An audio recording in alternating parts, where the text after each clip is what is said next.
بسم اللہ الرحمن الرحیم الحمد للہ رب العالمین والصلاة والسلام على سید الانبیاء والمرسلین وعلى آلہ واصحابہ اجمعین اما بعد فاعوذ باللہ من الشیطان الرجیم بسم اللہ الرحمن الرحیم وَأَوْحَيْنَا إِلَى مُوسَىٰ أَنْ أَسْرِ بِعِبَادِي إِنَّكُمْ مُتَّبَعُونَ فَأَرْسَلَ فِرْعَوْنُ فِي الْمَدَائِنِ حَاشِرِينَ إِنَّ هَٰؤُلَاءِ لَشِرْذِمَةٌ قَلِيلُونَ وَإِنَّهُمْ لَنَا لَغَائِظُونَ وَإِنَّا لَجَمِيعٌ حَاذِرُونَ فَأَخْرَجْنَاهُمْ مِنْ جَنَّاتٍ وَعُيُونٍ وَكُنُوزٍ وَمَقَامٍ كَرِيمٍ كَذَلِكَ وَأَوْرَثْنَاهَا بَنِي إِسْرَائِيلَ صدق اللہ مولانا العظیم۔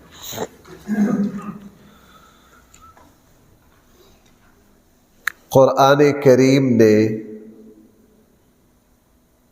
یہاں سیدنا موسیٰ علیہ السلام کا واقعہ جو ذکر کیا وہ نبی کریم صلی اللہ علیہ وسلم کو تسلی دینے کے لیے ذکر کیا، چونکہ سورت کے شروع میں ایک آیت آئی تھی لَعَلَّكَ بَاخِعٌ نَفْسَكَ أَلَّا يَكُونُوا مُؤْمِنِينَ، شاید آپ اپنے آپ کو توڑ ڈالیں گے، تکلیف میں ڈال دیں گے اس بات سے کہ یہ لوگ ایمان نہیں لائے۔ اللہ کے نبی نے 40 سال ان میں گزارے، انہی میں سے تھے۔ مکہ کا ہر بندہ رسول اللہ صلی اللہ علیہ وسلم کی شخصیت و کردار کا چشمدید گواہ تھا، معترف تھا، اور پورا مکہ یہ آس لگائے بیٹھا تھا اپنی سمجھ کے مطابق کہ یہ نوجوان آگے جا کے واقعتاً ہاشم اور عبد المطلب کا جان نشین ثابت ہوگا، اور مکہ کی ساری قیادت جو ہے وہ اسی کے ہاتھ میں آئے گی، مکہ کا سب سے بڑا قائد اور لیڈر بنے گا۔ ان کو کیا پتا تھا کہ اللہ نے اس ہستی کو صرف مکہ کی قیادت کے لیے نہیں، ساری انسانیت کی قیادت کے لیے منتخب کیا۔ وہ تو اپنی سوچ کے مطابق سوچ رہے تھے نا۔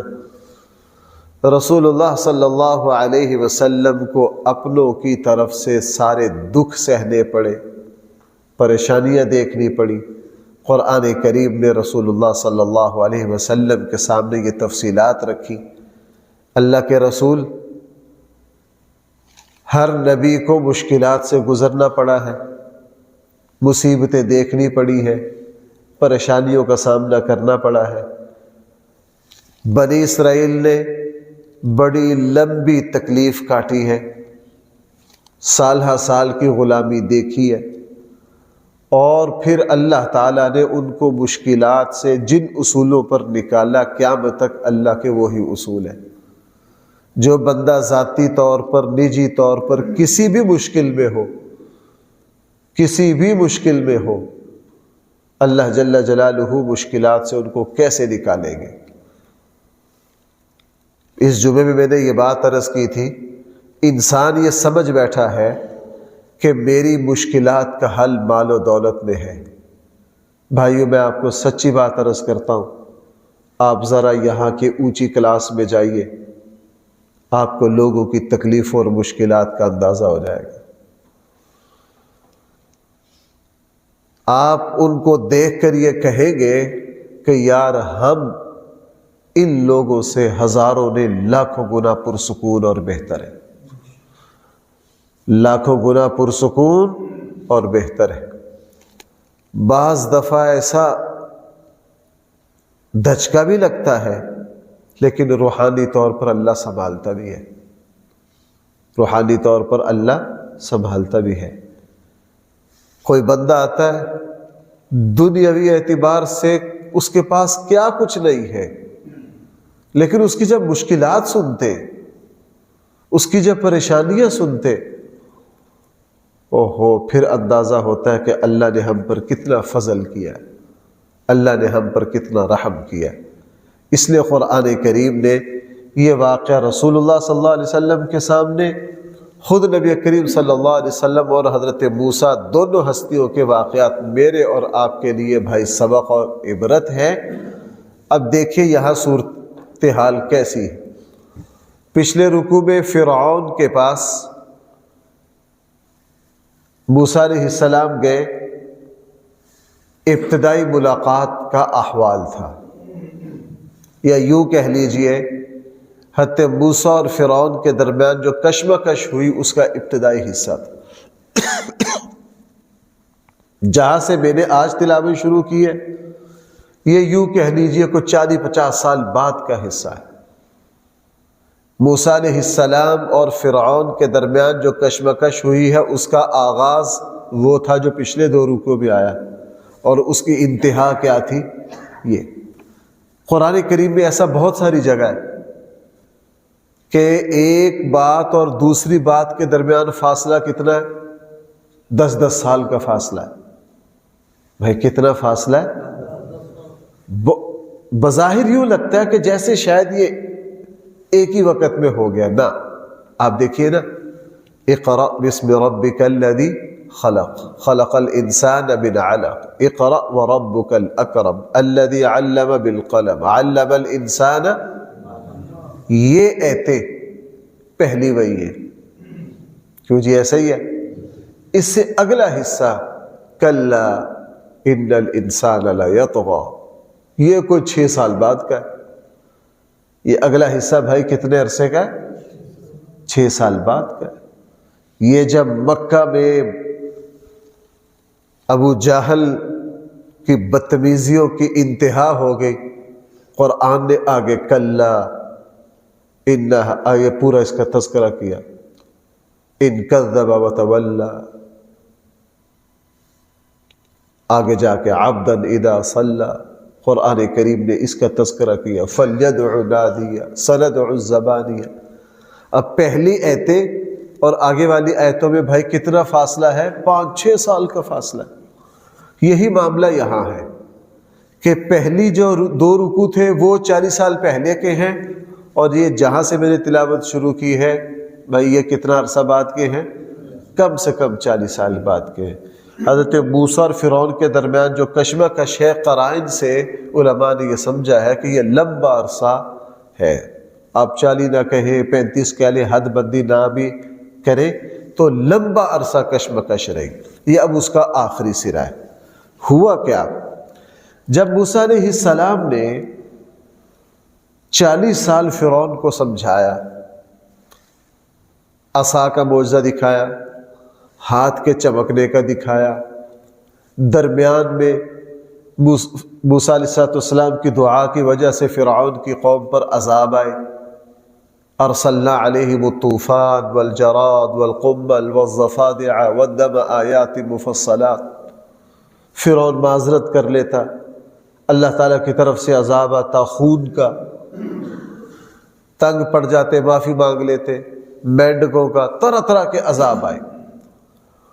اور فرعون کی طرف سے حضرت موسیٰ اور ان کی قوم پر ایسی ایسی سختیاں آئیں، سورہ یونس میں ہے کہ ان کو نماز پڑھنے کی اجازت نہیں تھی، ان کو عبادت کی اجازت نہیں تھی۔ اللہ تعالیٰ نے ان کو حکم دیا اپنے گھروں میں ہی قبلہ رخ ہو کر کیا کر لیں؟ نماز پڑھ لیں، چونکہ پہلی قوموں کو اپنے گھروں میں عام جگہ نماز پڑھنے کی اجازت نہیں تھی۔ موسیٰ علیہ السلام کی قوم کو مجبوری میں ملی، وہ بھی صرف اپنے گھر کی مخصوص جگہ میں۔ یہ اللہ تعالیٰ نے رسول اللہ صلی اللہ علیہ وسلم اور حضور کی امت پر انعام کیا کہ ہمیں ہر جگہ نماز پڑھنے کی کیا دے دی؟ اجازت دے دی۔ ہر جگہ جہاں ہو وہی نماز پڑھ لو۔ یہ طرح طرح کی جب حد ہو گئی، پھر اللہ تعالیٰ نے آخر میں جا کے موسیٰ علیہ السلام کو حکم دیا کہ اب آپ اپنی قوم کو لے کر مصر سے اپنے اصل وطن فلسطین کی طرف نکلیے۔ بنی اسرائیل کا اصل علاقہ فلسطین تھا. اصل علاقہ بھائی کون سا تھا؟ فلسطین تھا. اور یہاں سے یہ لوگ جو ہے حضرت یوسف علیہ السلام کے زمانے میں ہجرت کر کے مصر آ گئے تھے. اللہ نے قدرت خاص سے بنی اسرائیل کی یوسف علیہ السلام کے ذریعے حکومت قائم کر دی تھی. بھائی کہاں؟ سورہ یوسف میں اس کا تذکرہ. اصل تو مصر میں قبطی لوگ تھے. یوسف علیہ السلام نے حکومت قائم کی. یوسف علیہ السلام کی وفات کے بعد ان میں آہستہ آہستہ کمزوریاں آتے آتے آتے یہ جو فاتح قوم تھی یہ خود مفتوح ہو گئی اور مغلوب ہو گئی. وہاں دوبارہ فرعونی اور مصری قوم غالب آ گئی اور یہ مغلوب ہو گئے. پھر ایسے مغلوب ہوئے ہوتے ہوتے غلامی کی زندگی تک آ گئے، بدترین زندگی تک پہنچ گئے. فرعون نے اور مصریوں نے ان پر بہت ظلم کیا، ان کو غلام بنایا، ان کے تمام انسانی حقوق سلب کر لیے. یہ جو ذلت کی انتہا تھی، اس ذلت کی انتہا میں اللہ تعالیٰ نے موسیٰ علیہ السلام کو نبی بنا کر بھیجا انہی میں سے، اور حکم دیا کہ اپنی قوم کو اس ذلت اور غلامی سے نکالیے. موسیٰ علیہ السلام کے پیغمبرانہ فریضے دو تھے. ایک فرعون کو اللہ کی توحید کی دعوت دینا، اور دوسرا اسے یہ کہنا کہ بنی اسرائیل کو اپنی غلامی سے کیا کر دے. جب 40 سال کشمکش جاری رہی، سینکڑوں واقعات، لمبی داستان ہے، قرآن نے بھی اس کا بہت سارے ذکر کیا اور بہت سارے کا تذکرہ نہیں کیا. جب حد ہوگی پھر اللہ تعالیٰ نے موسیٰ علیہ السلام کو حکم دیا وَأَوْحَيْنَا إِلَى مُوسَىٰ أَنْ أَسْرِ بِعِبَادِي إِنَّكُمْ مُتَّبَعُونَ، کہ تم میرے بندوں کو لے کر راتوں رات خفیہ طور پر نکل جاؤ. تاریخی کتابوں میں یہ آتا ہے، کچھ باتیں قرآن میں ہے، کچھ تاریخی روایات میں ہے کہ موسیٰ علیہ السلام نے حکم دیا. وہ حکم ایسے موقع پر دیا کہ بنی اسرائیل سال کے کچھ دنوں میں شہر سے نکل کر کوئی ان کا تہوار منایا جاتا تھا.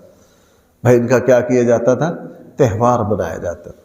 جب وہ دن آیا نا تو موسیٰ علیہ السلام نے بنی اسرائیل کو حکم دیا کہ اس مرتبہ جو ہم تہوار کے لیے شہر سے نکلیں گے، یہ صرف تہوار کے لیے نکلنا نہیں ہوگا، ہماری مستقل ہجرت ہوگی.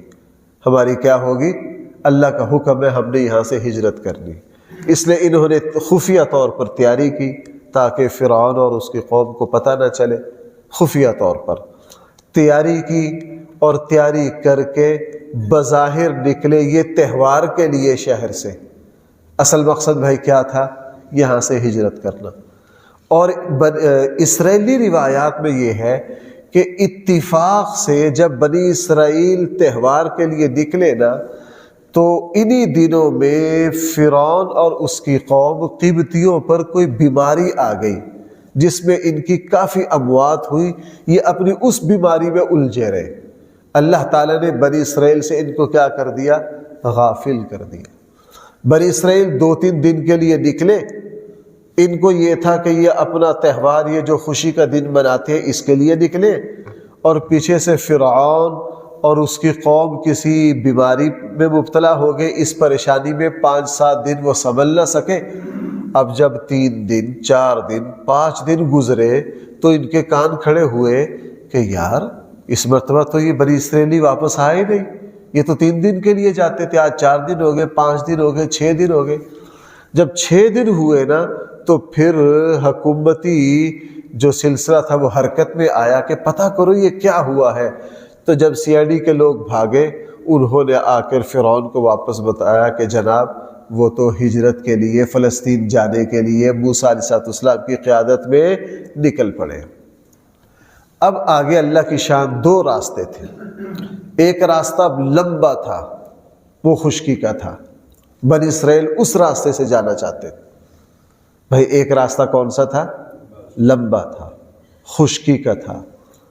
موسیٰ علیہ السلام نے فرمایا نہیں، ہم نے پانی والے راستے سے جانا.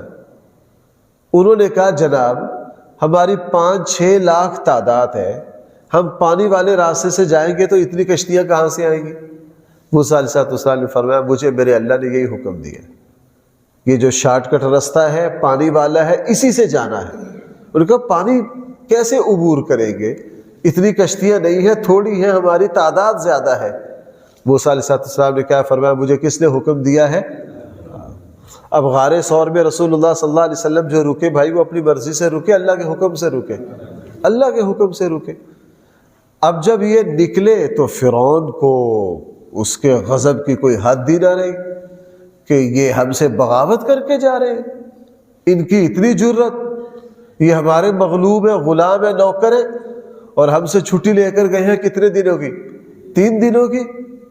یہ اس طرح خفیہ طور پر نکل جائیں، اور نکلے بھی سامنے کے رستے سے، یہ تو سوال ہی پیدا نہیں ہوتا۔ جب یہ نکلے تو موسیٰ علیہ السلام اپنی لشکر، اپنی بنی اسرائیل کو لے کر دریا کے کنارے پہنچ گئے، اور جب یہ پہنچے پوری تیاری کے ساتھ، یہاں الفاظ آ رہے ہیں کہ فَأَرْسَلَ فِرْعَوْنُ فِي الْمَدَائِنِ حَاشِرِينَ، الفاظ سے یوں پتہ چلتا ہے کہ فرعون کو چھوٹی موٹی تیاری سے نہیں نکلا۔ فرعون یوں نکلا تھا جناب کہ اب ہم نے ان کو صفحہ ہستی سے مٹا دینا ہے، بالکل جس طرح مشرکین مکہ، اس وقت بھی اللہ کے نبی نے ایسے بات فرمائی تھی۔ مشرکین مکہ بدر میں نکلے تھے بڑے غرور کے ساتھ۔ آج کے زمانے میں دیکھنا ہو، جس طرح آج سے 24-25 سال پہلے امریکہ بڑے غرور کے ساتھ پوری دنیا کو ساتھ لے کر افغانستان آیا تھا، پوری دنیا کو ساتھ لے کر بھائی کہاں آیا تھا؟ افغانستان آیا تھا، اللہ نے ذلیل کر دیا۔ مشرکین مکہ بہت غرور کے ساتھ بدر گئے تھے، اللہ نے ذلیل کر دیا۔ اسی طرح فرعون پورے لو لشکر کے ساتھ نکلا، اور ان کی کوئی خوشی کی انتہا بھی نہیں۔ الفاظ ہے قرآن کے، میں جس کو اپنے الفاظ میں عرض کر رہا ہوں، ان کی کوئی خوشی کی حد نہ رہی۔ انہوں نے کہا جناب ان کو اب لٹکانے کا اور مارنے کا مزہ آئے گا، چونکہ یہ کس راستے سے جا رہے ہیں؟ پانی والے راستے سے۔ بڑے برے پھنسیں گے، آگے آ جائے گا پانی اور پیچھے ہم ہوں گے۔ اب ان کو کچلنے کا، ان کو صفحہ ہستی سے مٹانے کا، بے دردی سے مولی گاجر کی طرح ان کو کاٹنے کا مزہ آئے گا۔ ان کو کاٹنے کا کیا آئے گا؟ مزہ آئے گا۔ اتنے بے وقوف، سمندر کو عبور کرنے کا انتظام نہیں، اتنی بڑی تعداد جا کدھر سے رہے؟ پانی والے راستے سے۔ اور وہ بڑا ہی قریب ہے، آپ نقشہ دیکھیے، بالکل قریب ہے جہاں یہ رہتے تھے، مسئلہ ہی کوئی نہیں تھا، یہ سارا 15-20 میل کا مسئلہ تھا۔ چنانچہ جب وہاں پہنچے تو بنی اسرائیلی تو آپ کو پتہ ہے اپنے نبیوں پر 1 منٹ پر اعتراض کرتے تھے، چھوٹی چھوٹی باتوں پر بھائی کیا کرتے تھے۔ انہوں نے موسیٰ علیہ السلام کو کہا موسیٰ تو نے یہ ہمارے ساتھ کیا ظلم کیا؟ جب دیکھا نا پیچھے فرعون اور اس کا لشکر آ گیا، موسیٰ تو نے یہ ہمارے ساتھ کون سی دشمنی کی ہے؟ ہم نے کہا تھا خشکی کے راستے سے جاتے، آپ ہمیں پانی کے راستے سے لائے، اب آگے پانی ہے، پیچھے انا لمدرکون، ہمیں پکڑ لیا گیا۔ موسیٰ علیہ السلام نے بڑی مشکل سے سنبھالا، او اللہ میرے ساتھ ہے، پریشان نہ ہو۔ اور یہ شان بھائی رسول اللہ صلی اللہ علیہ وسلم کے صحابہ کی ہے۔ یہ شان کس کی ہے؟ آئے ہائے، کسی موقع پر اللہ کے رسول سے یہ شکوہ نہیں کہ اللہ کے رسول آپ نے ہمیں مروا دیا، آپ ہمیں کدھر لے آئے۔ کسی صحابی نے کبھی یہ جملہ نہیں کہا۔ بنی اسرائیلی تو موسیٰ علیہ السلام کو آپ دیکھیں گے یہاں ترجمے میں، موسیٰ تو نے تو کیا کیا ہمارے ساتھ، ہمیں مروا دیا۔ میں نے ابھی حضرت سعد بن معاذ کے تذکرہ میں یہ بات عرض کی تھی کہ اللہ کے نبی جب بدر گئے، مدینہ والوں کے ساتھ جو معاہدہ تھا اس کی خلاف ورزی ہو رہی تھی۔ بھائی آپ کے ذہن میں ہے نا، مدینہ والوں نے کیا کہا تھا؟ آپ کی حفاظت کریں گے، کہاں رہ کر؟ مدینہ میں۔ اور بدر جو ہے وہ مدینہ سے 80-85 کلومیٹر، 80-50 کلومیٹر نہیں، میل دور ہے۔ اللہ کے نبی نے مشورہ کیا کیا کریں؟ حضرت ابوبکر کھڑے ہوئے اور پورا ایمانی بیان دیا۔ اللہ کے نبی ہمیشہ حضرت ابوبکر کی گفتگو پر بہت راضی اور خوش ہو جاتے ہیں، لیکن اس مرتبہ جب ابوبکر نے بات کی نا، اللہ کے نبی نے بس اتنا کہا، ابوبکر آپ نے صحیح کہا ہے، لیکن اندر سے خوش ہے۔ صحابہ اکرام کو بڑا تعجب ہوا، یہ کیا؟ جب یہ صورتحال حضرت عمر نے دیکھے تو عمر کھڑے ہو گئے. حضرت عمر نے تقریر کی بڑی جوشیلی اور ایمان والی. رسول اللہ صلی اللہ علیہ وسلم نے سنا، تائید اور تصدیق کی. عمر آپ نے کیا کہا ہے؟ صحیح کہا ہے. لیکن خوش نہیں ہوئے. حضرت مقداد بن اسود سب سے پہلے سمجھ گئے، اور ان کے بعد معاذ بن سعد بن معاذ سمجھ گئے. انہوں نے کہا یار ان دو ہستیوں کی بات سن کر تو اللہ کے نبی کیا ہو جاتے ہیں؟ خوش ہو جاتے ہیں. لیکن آج مقداد بن اسود کھڑے ہوئے اور انہوں نے کھڑے ہو کر کہا اللہ کے نبی شاید آپ کے کچھ اشارے ہم انصار کی طرف ہیں. بھائی کیا کہا؟ شاید آپ کے کچھ اشارے. حضور نے فرمایا نعم، ہاں میں تمہاری رائے لینا چاہتا ہوں، چونکہ میرا تمہارا معاہدہ ہے کہ میری حفاظت کہاں کرنی ہے؟ مدینہ میں. اور اب کدھر ہے؟ 80 میل دور ہے. جی میں تمہاری رائے لینا چاہتا ہوں. مقداد بن اسود کھڑے ہوئے، بڑی زبردست تقریر کی. وہ سیرت کی کتابوں میں محفوظ ہے. اس سیرت کا آخری حصہ پتہ کیا ہے؟ کہا اے اللہ کے رسول، آپ ہمیں اگر سمندروں میں کودنے کا کہیں گے پرواہ نہیں کریں گے، آگ میں چھلانگ لگانے کا کہیں گے بالکل آگ میں کود جائیں گے. آپ ہمیں موسیٰ کا ساتھی نہ سمجھو. اصل میں جس بات کے لیے میں لایا ہوں، موسیٰ کے ساتھیوں نے کیا کہا؟ تو نے ہمیں کیا کروا دیا؟ مروا دیا. اے اللہ کے رسول، ہم موسیٰ کے ساتھیوں کی طرح نہیں ہیں جنہوں نے موسیٰ سے کہہ دیا تھا فَاذْهَبْ أَنْتَ وَرَبُّكَ فَقَاتِلَا إِنَّا هَاهُنَا قَاعِدُونَ. تو جا اور تیرا اللہ جا کے لڑو، ہم ادھر بیٹھے، ہم نہیں جاتے. بھائی سورہ مائدہ میں ہے یہ بات. کس نے کہی؟ بنی اسرائیلیوں نے حضرت موسیٰ کو بالکل کوڑا جواب دے دیا، تو جا اور کون جا. آپ دیکھیں کیسی بے ادب. تو جا اور تیرا رب جا، دونوں جا کے لڑو، ہم سے نہیں لڑا جاتا، ہم ادھر بیٹھے. موسیٰ وہاں الفاظ ہے، موسیٰ علیہ السلام بڑے دکھی ہو گئے کہ اللہ یہ میری قوم ہے، کیا کرتی ہے میرے ساتھ. اے اللہ ہم موسیٰ کے ساتھی، اے اللہ کے رسول ہم موسیٰ کے ساتھی نہیں ہیں. اور پھر کہا ہم آپ کے دائیں لڑیں گے، بائیں لڑیں گے، آگے لڑیں گے، پیچھے لڑیں گے، جب تک ہم میں سے ایک گردن بھی اپنے دھڑ پر قائم ہے تو اللہ کے رسول آپ کو اکیلے. اس بات پر اللہ کے نبی اتنے خوش ہوئے. پھر سعد بن معاذ کھڑے ہوئے. پھر انہوں نے وہ تقریر کی جس کا میں نے پیچھے کسی بیان میں حوالہ دیا تھا. اللہ کے نبی کا چہرہ کھل اٹھا اپنے ساتھیوں کی وفاداری سے. اور جب یہ مجلس برخاست ہوئی نا تو حضرت عمر حضرت مقداد بن اسود کے پاس آئے. کہا مقداد میں تجھے بتا نہیں سکتا کہ آج تیری تقریر سے اللہ کے نبی کتنے خوش ہوئے. کاش یہ لمحہ میری زندگی میں ہوتا. کاش یہ لمحہ کیا ہوتا؟ تم نے اللہ کے نبی کو اتنا راضی کر دیا ہے. اور بھائی پھر بندہ جب یوں ہو تو اللہ کی مدد آتی ہے کہ نہیں؟ اللہ کی مدد پھر میدان بدر میں آئی. اور یہاں یہ کیا کہہ رہے ہیں؟ آخری بات پھر ترجمہ بعد میں کریں گے. اللہ تعالیٰ نے موسیٰ نے ان کو سنبھالا. او اللہ میرے ساتھ ہے، میں اپنی مرضی سے نہیں اللہ کے وعدے سے آیا ہوں. اور اللہ نے فرعون کو غرق کیا. غرق کرنے کے بعد یہ رستے میں جا رہے تھے، میدان تی میں تھے. وہاں اس میدان میں حضرت موسیٰ کو اتنا ستایا انہوں نے، کبھی ایک بات پر اعتراض، کبھی دوسری پر اعتراض. یہ آپ اندازہ لگا لیجئے پھر اللہ کا دوبارہ عذاب آیا.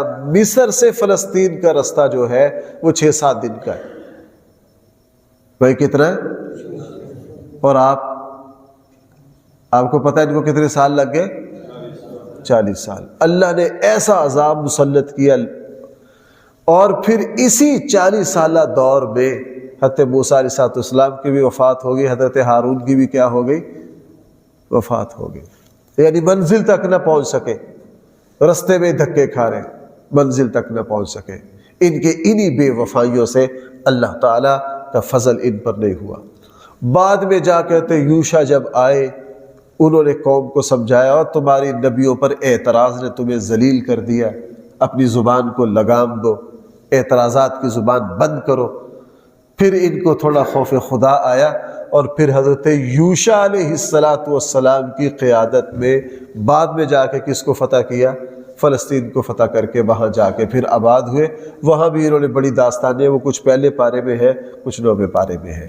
انشاءاللہ اس میں کچھ باتیں اور ہیں. اللہ نے توفیق دی تو ترجمہ